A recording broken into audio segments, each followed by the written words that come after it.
ಹಿಂದುತ್ವ ಮತ್ತೆ ಹಿಂದೂ ಧರ್ಮದ ಕುರಿತು ಮತ್ತೆ ಮತ್ತೆ ಅನೇಕ ಸಂದರ್ಭಗಳಲ್ಲಿ ಚರ್ಚೆ ಆದಂತ ವಿಷಯ ಇದು.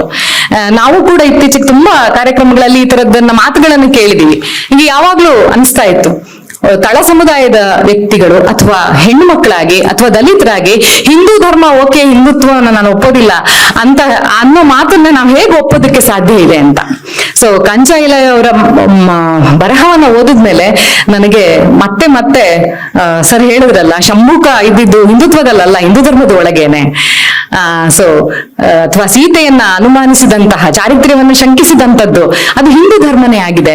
ಸೊ ಹಾಗಾಗಿ ನಾವು ಈ ತರದ ಒಂದು ಚಾರಿತ್ರಿಕ ಅಥವಾ ಸೈದ್ಧಾಂತಿಕ ಸ್ಪಷ್ಟತೆ ಇಲ್ಲದೆ ನಾವು ಮಾತಾಡಿದ್ರೆ ಅದು ನಮ್ಮ ಸಮಾಜವನ್ನ ಅರ್ಥ ಮಾಡ್ಕೊಳ್ಳೋದ್ರಲ್ಲೂ ನಾವು ಸೋಲ್ತೀವಿ ಮಾತ್ರ ಅಲ್ಲ, ನಮ್ಮ ರಾಜಕೀಯ ಕಾರ್ಯತಂತ್ರವನ್ನ ರೂಪಿಸೋದ್ರಲ್ಲೂ ಕೂಡ ನಾವು ಎಡುತ್ತಾ ಇದ್ದೀವಿ. ಅದಕ್ಕೆ ಸಾಫ್ಟ್ ಹಿಂದುತ್ವ ಅನ್ನೋ ಪದಗಳು ನಮ್ಮ ಮುಂದೆ ಇರೋದನ್ನ ನಾವು ನೋಡ್ತಾ ಇದ್ದೀವಿ.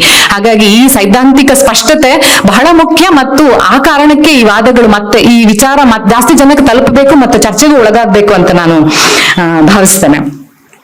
ಮತ್ತು ಈ ರೆಬೆಲಿಯನ್ ಅನ್ನೋ ಪದ ಇದೆಯಲ್ಲ, ಅದು ಬಂಡಾಯ ಅನ್ನುವ ಪದ ಹೇಳ್ತಾ ಅವ್ರು ಬಹಳ ಮುಖ್ಯವಾಗಿ ಇಲ್ಲಿ ವಿಮೋಚನೆ ಆಗ್ಬೇಕು ಅಂತ ಅಂದ್ರೆ ಬಂಡಾಯ ಅಗತ್ಯ. ಅದಕ್ಕೆ 2 ಉದಾಹರಣೆಗಳಾಗಿ ಇದು ಅವರು 2000 ಇದು ಕೃಷಿ ಮಸೂದೆ ವಿರುದ್ಧ ನಡೆದಂತ ಹೋರಾಟ ಮತ್ತು ರಾಮಾಯಣದಲ್ಲಿ ಹೇಗೆ ತಳ ಸಮುದಾಯದವರನ್ನ ಚಿತ್ರಿಸಿದರ ಬಗ್ಗೆ ಒಂದು ಎದ್ದ ಧ್ವನಿಯನ್ನ ಉದಾಹರಣೆಯಾಗಿ ಕೊಡ್ತಾರೆ.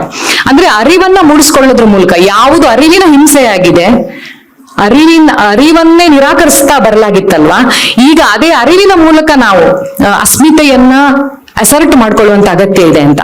ಬಂಡಾಯ ಅಂತ ಅಂದ್ರೆ ಅದು ಹೊರರೂಪದ್ದು ಮಾತ್ರ ಅಲ್ಲ, ಒಳರೂಪದ್ದು ಕೂಡ. ಅಂದ್ರೆ ನಮ್ಮನ್ನೇ ನಾವು ಅರ್ಥ ಮಾಡ್ಕೊಳ್ಳೋದು, ನಮ್ಮ ಅಸ್ಮಿತೆಯನ್ನು ಎಸರ್ಟ್ ಮಾಡ್ಕೊಂಡು ನಂತರ ಅದು ಹೊರರೂಪಕ್ಕೆ ಬರುವಂತದ್ದು. ಹಾಗಾಗಿ ಅಸ್ಮಿತೆಯನ್ನು ಎಸರ್ಟ್ ಮಾಡ್ಕೊಳ್ಳೋದು ಮತ್ತು ವಿಮೋಚನೆ ಎರಡೂ ಕೂಡ ಬಹಳ ಮುಖ್ಯ ಅಂತ ಅವರು ಹೇಳ್ತಾರೆ. ಹಾಗೆ ಬಹಳ ಇದಕ್ಕೆ ನಾವು ಒಂದು ಬೇಕಾದಂತಹ ಅದಕ್ಕೆ ಬೇಕಾದಂತಹ ಸತ್ವ ನಮ್ಗೆ ಅಂಬೇಡ್ಕರ್ ಅವರ ವಿಚಾರಗಳಲ್ಲಿ ಸಿಗುತ್ತೆ ಅನ್ನೋದನ್ನು ಕೂಡ ಮತ್ತೆ ಅವರು ಹೇಳ್ತಾ ಬಂದಿದ್ದಾರೆ.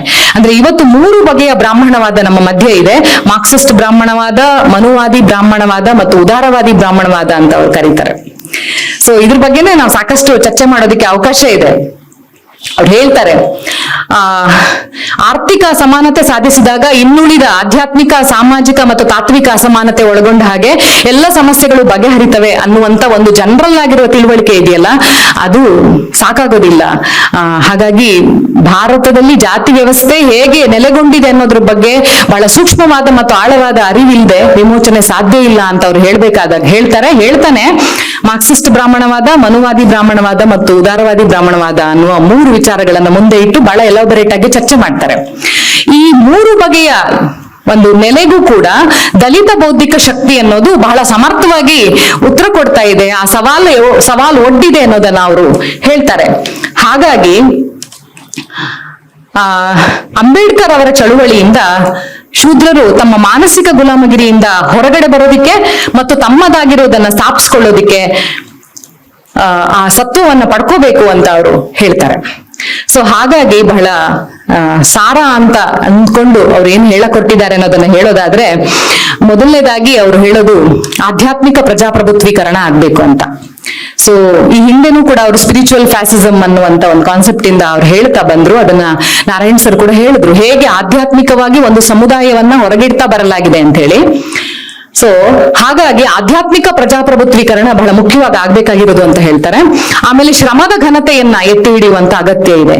ಶ್ರಮ ಅನ್ನೋದನ್ನ ನಾವು ಇವತ್ತು ಅದರ ಶ್ರಮದ ಘನತೆಯನ್ನ ನಾವು ನಿರಾಕರಿಸ್ತಾ ಇದ್ದೀವಿ. ಹಾಗಾಗಿ ದುಡಿಮೆಗೆ ಸಮಾನ ಮೌಲ್ಯ ಮತ್ತು ಘನತೆ ಕೊಡುವ ರೀತಿನಲ್ಲಿ ನಾವು ಯೋಚನೆ ಮಾಡಬೇಕಾಗಿದೆ. ಮತ್ತು ಆಹಾರ ಸಂಸ್ಕೃತಿ ಬಗ್ಗೆ ಕೂಡ ಅವ್ರು ಬಹಳ ಚರ್ಚೆ ಮಾಡ್ತಾರೆ. ಹೇಗೆ ಸಸ್ಯಾಹಾರವೇ ಮಾಂಸಾಹಾರಕ್ಕಿಂತ ಶ್ರೇಷ್ಠ ಅಂತ ರೂಪಿಸೋದ್ರ ಮೂಲಕ ಒಂದು ಕಡೆಯಲ್ಲಿ ಕೀಳರಿಮೆಯನ್ನ ಹುಟ್ಟು ಹಾಕಿದ್ರೆ, ಇನ್ನೊಂದು ಕಡೆನಲ್ಲಿ ಒಂದು ಸಮುದಾಯ ಬಹಳ ದುರ್ಬಲವಾಗುವ ಹಾಗೆ, ಶ್ರಮಿಕ ಸಮುದಾಯಗಳಿಗೆ ಒಳ್ಳೆ ಆಹಾರ ಬೇಕು, ಪ್ರೋಟೀನ್ ಭರಿತವಾದ ಆಹಾರ ಬೇಕು. ಆದ್ರೆ ಈ ಬಗೆಯ ಒಂದು ಸಿದ್ಧಾಂತ ಅವರನ್ನ ಅವರು ದುರ್ಬಲರಾಗೋದಕ್ಕೆ ಕಾರಣ ಆಗಿದೆ.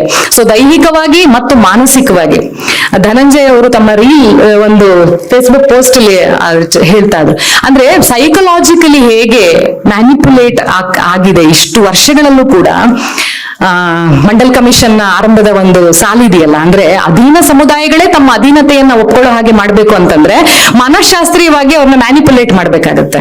ಸೊ ಮಾನಸಿಕವಾಗಿ, ದೈಹಿಕವಾಗಿ ಈ ಬಗೆಯ ಸಿದ್ಧಾಂತಗಳ ಮೂಲಕ ತಾವು ಅಧೀನತೆಯನ್ನ ಒಪ್ಕೊಳ್ಳುವ ಹಾಗೆ ಮಾಡ್ಕೊಂಡು ಬರಲಾಗಿದೆಯಲ್ಲ, ಅದನ್ನ ನಾವು ಅರ್ಥ ಮಾಡ್ಕೋಬೇಕಾಗುತ್ತೆ ಮತ್ತು ಅದರಿಂದ ಹೊರಗಡೆ ಬರುವ ನಿರಂತರ ಪ್ರಯತ್ನದಲ್ಲಿ ತೊಡಗಬೇಕಾಗುತ್ತೆ. ಮತ್ತು ಸ್ತ್ರೀ ಪುರುಷ ಸಮಾನತೆ ಇದ್ರ ಬಗ್ಗೆ ಕೂಡ ಅವರು ಚರ್ಚೆ ಮಾಡ್ತಾರೆ. ಸೊ ಹೀಗೆ ಇವುಗಳ ನೆಲೆಯಲ್ಲಿ ಇವುಗಳನ್ನ ಅರ್ಥ ಮಾಡಿಕೊಂಡು ಬಹಳ ಗಟ್ಟಿಯಾಗಿ ಬೌದ್ಧಿಕ ಸಾಮರ್ಥ್ಯದೊಂದಿಗೆ ಬಹುಜನ ಸಮುದಾಯ, ಶೂದ್ರ ಸಮುದಾಯ ಹೊರಗಡೆ ಬರಬೇಕು. ಅಲ್ಲಿ ಬೌದ್ಧಿಕವಾಗಿ ಚರ್ಚೆ ಮಾಡುವಂತವ್ರು, ಬರವಣಿಗೆ ಮಾಡುವಂಥದ್ದು ಸಾಧ್ಯ ಆಗ್ಬೇಕು. ಅದು ನಮ್ಮ ವಿಶ್ವವಿದ್ಯಾಲಯಗಳಲ್ಲಿ, ಕಾಲೇಜ್ಗಳಲ್ಲಿ ಚರ್ಚೆ ಆಗ್ಬೇಕು. ಮತ್ತು ಹೋರಾಟಕ್ಕೆ ಒಂದು ಸೈದ್ಧಾಂತಿಕ ನೆಲೆಗಟ್ಟಾಗಿ ಈ ಬಗೆಯ ವಿಚಾರಗಳು ಬರಬೇಕು ಅನ್ನುವಂಥದ್ದು.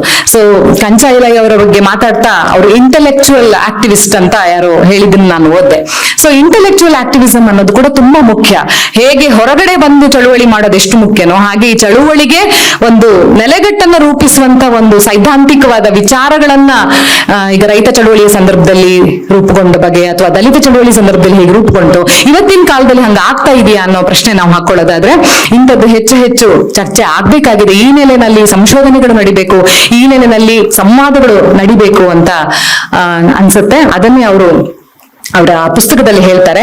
ಹಾಗಾಗಿ ಒಟ್ಟು ನಮ್ಮ ಇವತ್ತಿನ ಒಂದು ಏನು ಸಂದರ್ಭವನ್ನ ಅರ್ಥ ಮಾಡ್ಕೊಳ್ಳೋದಿಕ್ಕೆ ಹಲವು ಆಯಾಮಗಳಲ್ಲಿ ಅರ್ಥ ಮಾಡ್ಕೊಳ್ಳೋದಿಕ್ಕೆ ಈ ಪುಸ್ತಕ ನಮ್ಗೆ ಅನುಕೂಲ ಮಾಡಿಕೊಡುತ್ತೆ.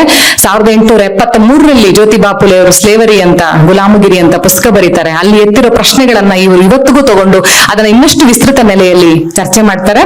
ಮತ್ತು ಇದನ್ನ ಇಟ್ಕೊಂಡು ಅನೇಕ ಪ್ರಶ್ನೆಗಳನ್ನು ಕೂಡ ಹಾಕುವ ಒಂದು ಅವಕಾಶ ಇದೆ. ಆ ಪ್ರಶ್ನೆಗಳನ್ನ ಹಾಕೊಂಡಾಗ ನಮಗೆ ಹೆಚ್ಚು ಸ್ಪಷ್ಟತೆಯನ್ನ ಪಡೆಯೋದಿಕ್ಕೆ ಸಾಧ್ಯ ಆಗುತ್ತೆ ಅಂತ ನಾನು ಅನ್ಕೊಂಡಿದ್ದೀನಿ. ಹಾಗಾಗಿ ಈ ಪುಸ್ತಕ ನಮ್ಮಲ್ಲಿರುವ ಅನೇಕ ಸಿಕ್ಕುಗಳನ್ನ ಬಿಡಿಸ್ಕೊಳ್ಳೋದಿಕ್ಕೆ ಮತ್ತು ಅರ್ಥ ಮಾಡ್ಕೊಳ್ಳೋದಿಕ್ಕೆ ಮತ್ತು ಹೇಗೆ ಇವತ್ತಿನ ಸಾಂಸ್ಕೃತಿಕ ರಾಜಕಾರಣ ಅನ್ನೋದು ಆಪರೇಟ್ ಆಗ್ತಾ ಇದೆ ಅನ್ನೋದನ್ನ ಅರ್ಥ ಮಾಡ್ಕೊಳ್ಳೋದಿಕ್ಕೆ ನಮ್ಗೆ ಸಹಾಯ ಮಾಡುತ್ತೆ. ಸೊ ಈ ಅರಿವಿನ ಮೂಲಕ ಮಾತ್ರ ಈ ಬಿಡುಗಡೆ ಅನ್ನೋದು, ವಿಮೋಚನೆ ಅನ್ನೋದು ಸಾಧ್ಯ. ಒಳಗಿನ ಮತ್ತು ಹೊರಗಿನ ವಿಮೋಚನೆಯೇ ನಿಜವಾದ ಬಂಡಾಯ. ಸೊ ಈ ಕೃತಿ ಆ ಉದ್ದೇಶವನ್ನ ಇಟ್ಕೊಂಡಿದೆ ಅಂತ ಹೇಳ್ತಾ, ಈ ಕೃತಿಯ ಜೊತೆಗೆ ಒಂದಷ್ಟು ಸಮಯ ಕಳೆಯೋದಿಕ್ಕೆ ಅವಕಾಶ ಮಾಡಿಕೊಟ್ಟಂತ ಧನಂಜಯ ಸರ್ ಅವರಿಗೆ, ಜಯಲಕ್ಷ್ಮಿ ಮೇಡಮ್ ಅವರಿಗೆ ಮತ್ತು ಇಷ್ಟು ಹೊತ್ತು ಮಾತುಗಳನ್ನು ಕೇಳಿದ ನಿಮಗೆ ಎಲ್ರಿಗೂ ವಂದಿಸಿ ನನ್ನ ಮಾತು ಮುಗಿಸ್ತೇನೆ. ನಮಸ್ಕಾರ.